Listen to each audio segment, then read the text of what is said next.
Mga kababayan, ang Pangulo ng Republika ng Pilipinas, His Excellency Ferdinand R. Marcos Jr.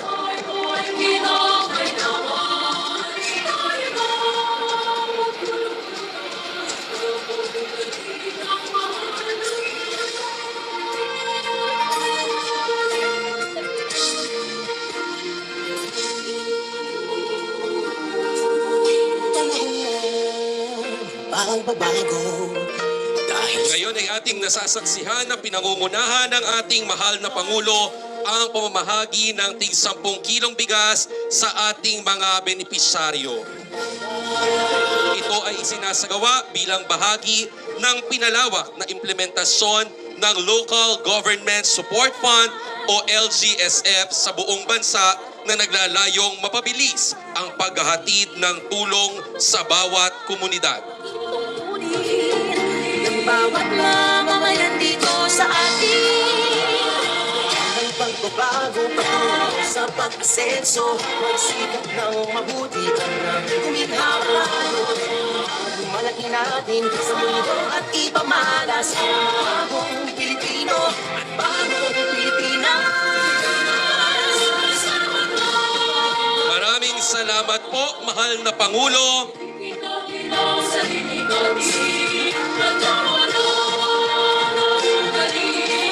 Maaari na po tayong magsiupo. Magandang araw po sa ating lahat. Tayo ay nagtitipon-tipon ngayon para sa bawat bayan makikinabang Pasay City. Para sa panimulang bahagi ng ating programa, tinatawagan po natin ang punong lungsod ng Pasay, kagalang-galang Imelda G. Calixto Rubiano para sa kanyang pambungad na pananalita.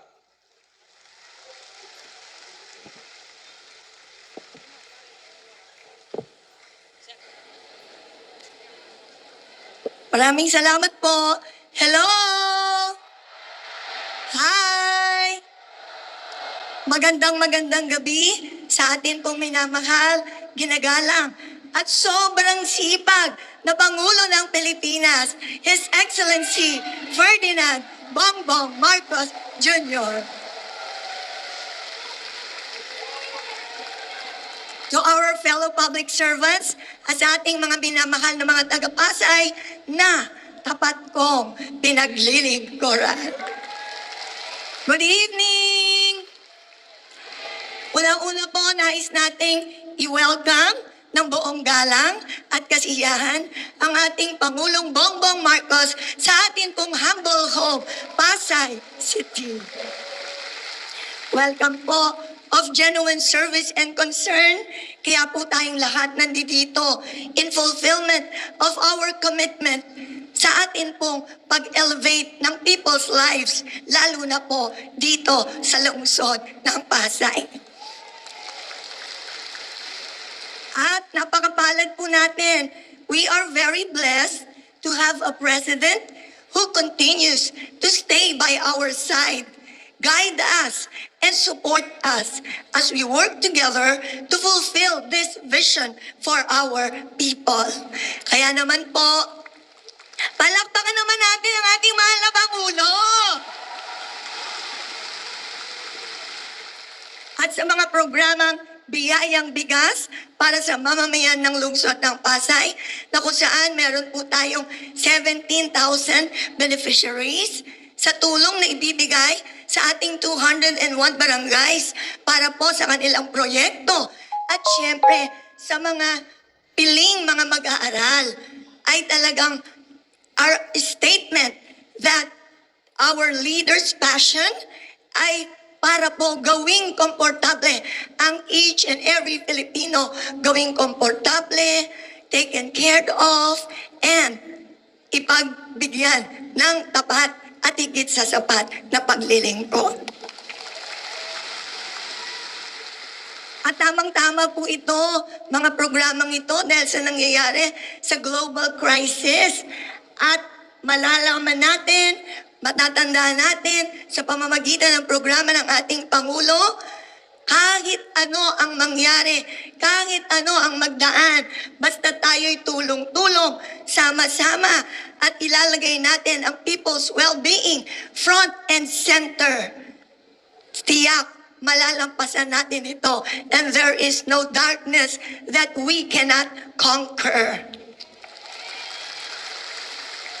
Kaya naman po, mahal na Pangulo, tanggapin niyo po ang aming taus-pusong pasasalamat ng lahat ng mga pasayenyo sa mga programang ito at ipapagpatuloy po namin ang aming panalangin na bigyan pa po kayo ng magandang kalusugan, ng karunungan upang mas marami po kayong maabot at matulungan ng mga mamamayan na talagang umaasa po sa inyong pamamahala.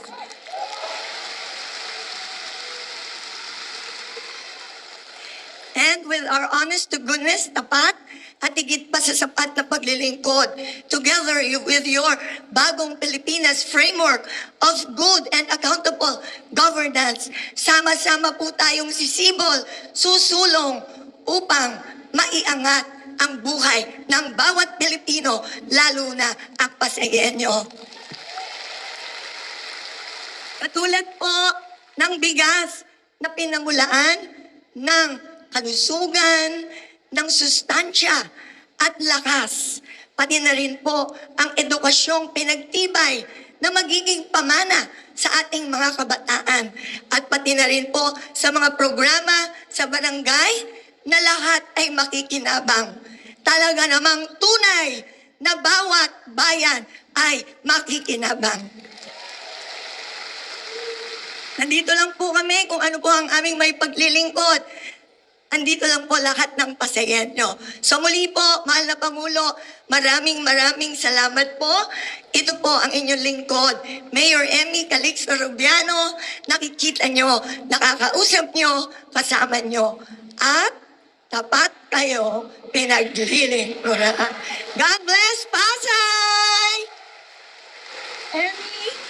Emmy Calixto Rubiano, nagmamahal sa inyo. Salamat po. Maraming salamat po, Mayor Emmy Calixto Rubiano. Nais din po nating imbitahan sa itasang entablado si Congressman Antonino Tony Calixto, kasama po ang Liga ng mga Barangay President, Honorable Prince Calixto, para po sa 201 barangays. At sa puntong ito ay inaanyayahan po natin ang ating mahal na Pangulo upang pangunahan ang paggawat ng Social Civic Projects Fund o SCPF Financial Assistance.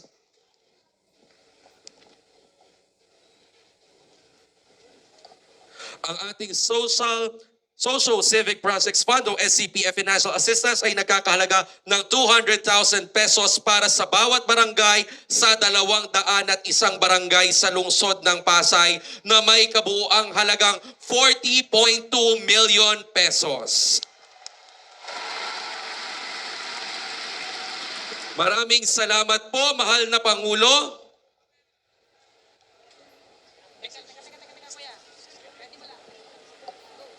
At para sa kanyang mensahe, hinihiling po natin ang Pangulo ng Republika ng Pilipinas, His Excellency Ferdinand R. Marcos Jr.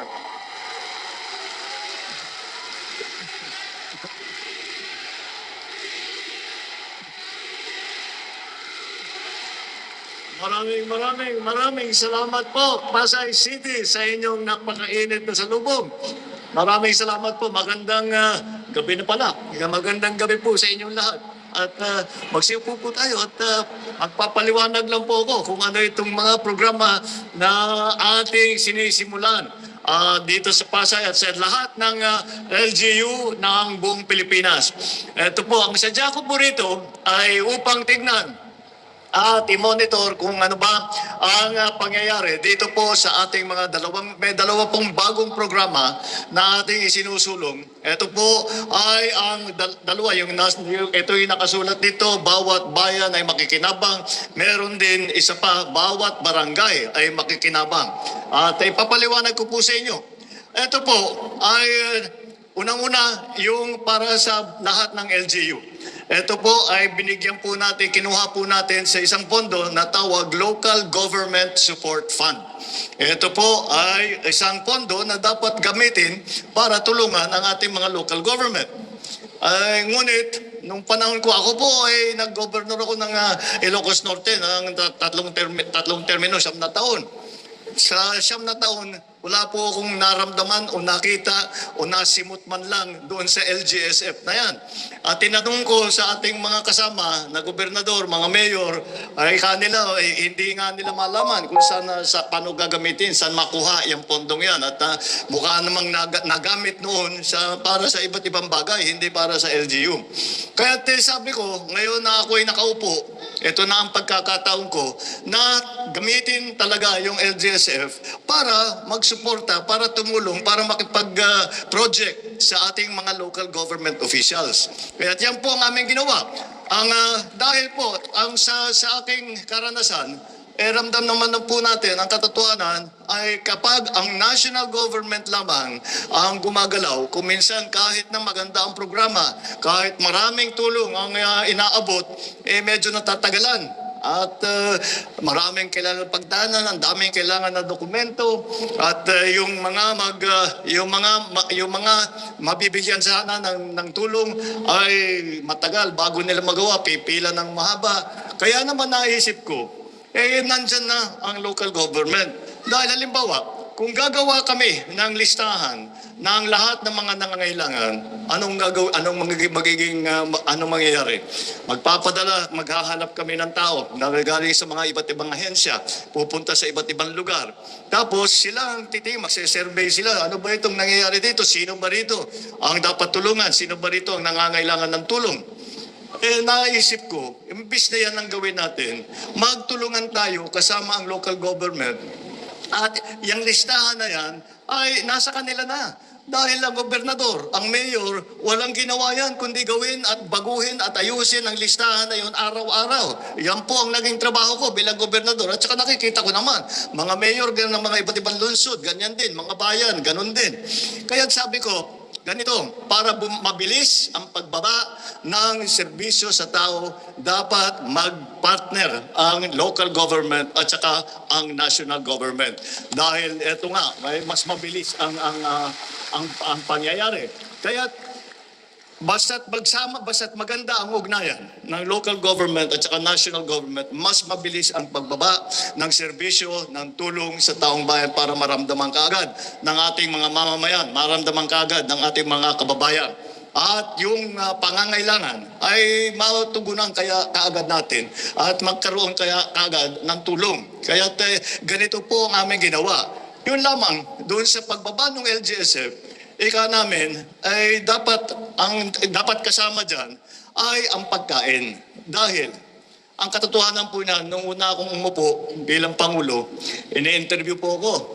Tinanong ako ng isang reporter, tanong niya sa akin, ano ba talaga ang layunin mo bilang habang presidente ka? Ako sa kanilang sagot ko, ay ang talagang pangarap ko ay makita natin, masasabi natin na wala nang gutom na Pilipino. Kaya yun po ang aking pangarap at susubukan talaga natin na matupad yung pangarap na maging totoo, yung pangarap na yan at matupad ang ganyang klaseng serbisyo. Kahit hindi natin makuha ang bawat isa na mamamayang Pilipino basta't masimulan natin at maituloy natin. Kaya ito po ay isang bahagi noon sa LGSF na binigay natin sa mga local government at alam naman natin mas mabilis gumalaw ang pagka-local government, lalong-lalo na pagka ganyan yung mayor ninyo, Mayor Emmy, napakasipag din. Ayan, namamaos na sa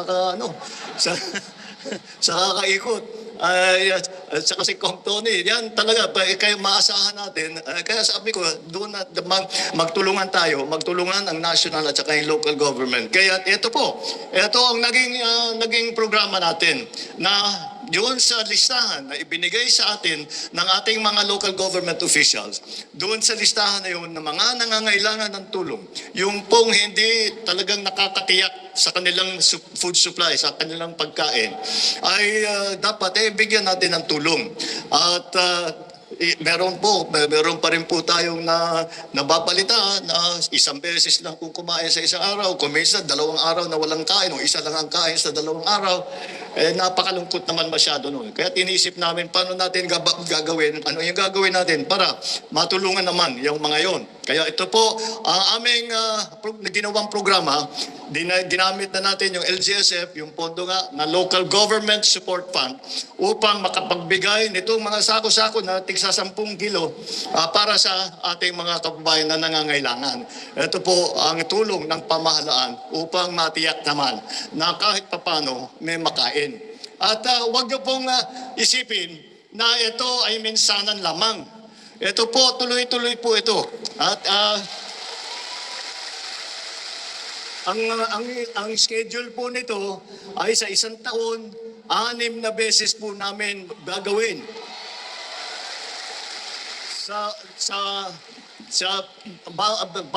Pagkadaan ng 2 buwan, meron na naman pong 10 kilo. Hindi na namin ititigil yan. Hanggat hindi na kayo nangangailangan, kung medyo nakahon na kayo, at hindi na kailangan, at kaya na ninyong magpakain sa inyong pamilya, yung iba naman ang tutulungan natin. Ngunit, hanggat nandyan kayo at nangangailangan kayo, tuloy-tuloy po ang bigay ng pamahalaan nitong bigas para tulong sa inyo. At yan yung unang programa na aming dala ngayong araw na ito. May pangalawang programa, ganun din siguro ang pangalan na bawat barangay ay makikinabang. Ito po, yung cheque po na ibinigay ko kanina. Yan po ay para sa mga barangay. Ang programa po ay ganito. Ang bawat barangay, at hindi lamang dito sa Pasay, kundi sa buong Pilipinas, bawat barangay sa Pilipinas ay bibigyan namin ng 200,000 piso para magamit ng mga barangay official. Doon sa 200,000 piso, ang hiniling ng namin sa ating mga barangay official, yung kalahati, yung 100,000, yung kalahati ay gamitin para sa scholarship ng ating mga kabataan. So, take the 20,000, tigda 20,000 ang bibigay sa bawat scholar, kaya bawat barangay magkakaroon ng 5 scholar. At ito ay sabi ko, dapat ang unahin ninyo, yung mga malapit ng magtapos. Pero mukhang baka mahirapan sila magtapos dahil walang pambayad, dahil kailangan magtrabaho, o kung ano man na dahilan, ay dapat tulungan natin ang mga yan. At alam naman natin na napakahalaga ng magandang edukasyon, na napakalaking bagay na merong pinag-aralan ang ating mga kabataan. Kaya yun po ang sinama namin. Yun naman na naiwan, doon sa 200,000, di 100,000 bibigay natin sa mga scholar.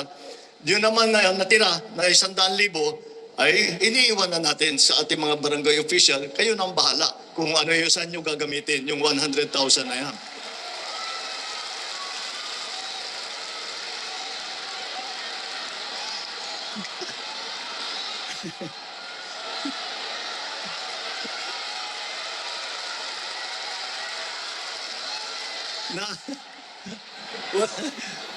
Yung magyayari nito, yung mga barangay official, walang tulog kayo mamayang gabi, kakatugin kayo doon sa bahay ninyo. Asa na yung 100,000? Kailangan namin. Anyway, kaya namin ginawa yun. Kaya namin ginawa yun dahil sa ito uli ay nanggaling sa karanasan ko na ito yung mga naranasan ko bilang gobernador, ay dahil sa aking tapat ang aking paniniwala na walang mas alam sa mga pangangailangan sa isang barangay kung hindi ang mga barangay official. Walang nakakaalam walang mas nakakaalam sa mga pangangailangan ng isang lungsod kundi ang mayor. Sa probinsya, ang gobernador. Kaya dapat pabayaan natin ang ating mga local government official na magpakita naman ng kanilang mga inisyatibo na sa palagay nila ay makakatulong doon sa kanilang lugar. At kaya sinabi natin, titiyakin natin na meron naman silang magamit. Ito po ay aming ginagawa upang tiyakin, unang-una, na may pagkain ang ating mga kababayan. At pangalawa, upang tiyakin na kahit papano meron tayong natutulungan na scholar para sila pagdating ng panahon na sila na ang magseserbisyo, sila na ang mamumuno, sila na ang magpapatakbo ng Pilipinas, sila naman ay handa. Yan po ang aming programa na nailunsad ngayon at tamang-tama rin po dahil alam naman po natin, nagkagera sa gitnang silangan at ang naging nangyari dahil doon ay tumaas ang presyo ng langis. At alam natin, lahat ng bilihin, tataas din ang presyo kapag tumaas ang presyo ng langis. At, ngunit hindi namin ginawa ito dahil doon. Talagang matagal na namin pinaplano ito. Nataon lang. At ako'y nagpapasalamat na mabuti na lang na pagdating ng hamon na dahil sa pangyayari sa gitnang silangan, dahil sa pagtaas ng presyo ng langis, mabuti na lang at nakahandang programa na tutulong sa ating mga kababayan na magbibigay sana naman ng kahit kaunting ginhawa sa inyong araw-araw na pamumuhay. Yun naman po, at asahan po ninyo ang inyong pamahalaan, national government, local government, lahat, mula sa Pangulo hanggang sa barangay tanod, lahat po kami ay iniisip namin ang inyong kalagayan. Lahat kami ay iniintindi namin kung ano ang mga maaari namin gawin upang kayo'y tulungan. Kamay lahat ay nagkakaisa. At kahit na hindi kami magkapartido, kahit na hindi kami magkasama sa politika, na isasantabi po namin yan para tulungan ang taong bayan. Yan po ang aming pangako, yan po ang aming isinumpa na magsiservisyo sa lahat ng Pilipino. Asahan po ninyo na kaming lahat ay hindi lamang nagpapahinga, nagpapasikat, nagpapagwapo. Hindi po yun. Hindi po namin ginagawa yun. At yung ginagawa po namin ay iniisip po namin lahat ng maaring gawin upang kayo'y matulungan, upang pagandahin ang buhay ng bawat Pilipino. At hindi lang kami nagsasabi sa inyo na ito yung gagawin natin, ito yung ganito. Nag-uutos lang kami. Kami po ay nakikinig din sa inyo. At sabihan nyo kami kung ano ba ang nasa isip ninyo na dapat gawin. Ano ba talaga ang inyong pangangailangan at gagawin namin lahat ng kaya namin gawin upang kayo'y tulungan. At walang tigil po, walang tigil po ang aming ginagawa dahil alam niyo po, ang tingin po namin sa serbisyo publiko, hindi po trabaho ito. Ito po ay aming ipinapakita ang malasakit ng pamahalaan para sa ating mga mamamayan. Yan po ang buhay ng public servant. Yan po ang aming gagawin at patuloy na gagawin para sa inyong lahat, para sa ating mga minamahal na kababayan. Asahan po ninyo, nasa tabi ninyo ang pamahalaan. Kasama po kayo at hindi kayo nag-iisa. Kayo po ay may katuwang, may tutulong sa inyo at gagawin lahat upang kayo ay magkaroon ng mas magandang buhay, ng kaunting ginhawa sa buhay ninyo at makakaasa kayo sa inyong mga kinabukasan at ang kinabukasan ng inyong mga anak. Kaya yun lamang po. Ito po at magpapasalamat ulit ako sa inyo at meron na lang.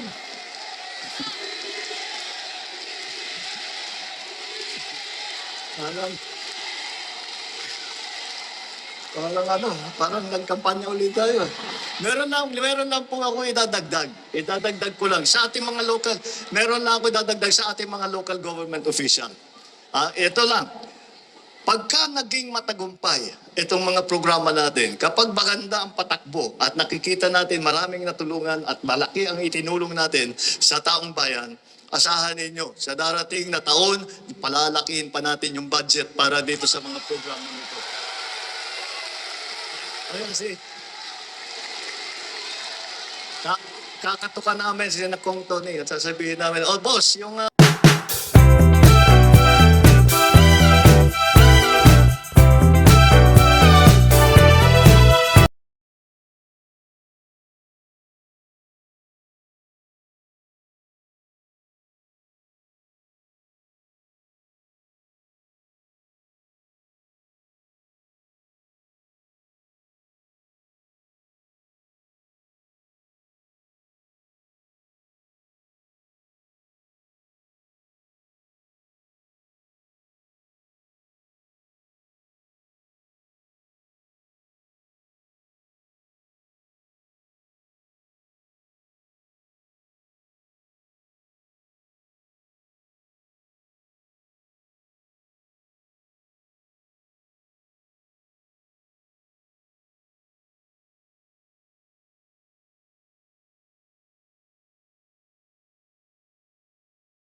yung ano natin, appropriations natin, dito natin ilagay para marami tayong natutulungan. Yun lang po. Marami pong salamat.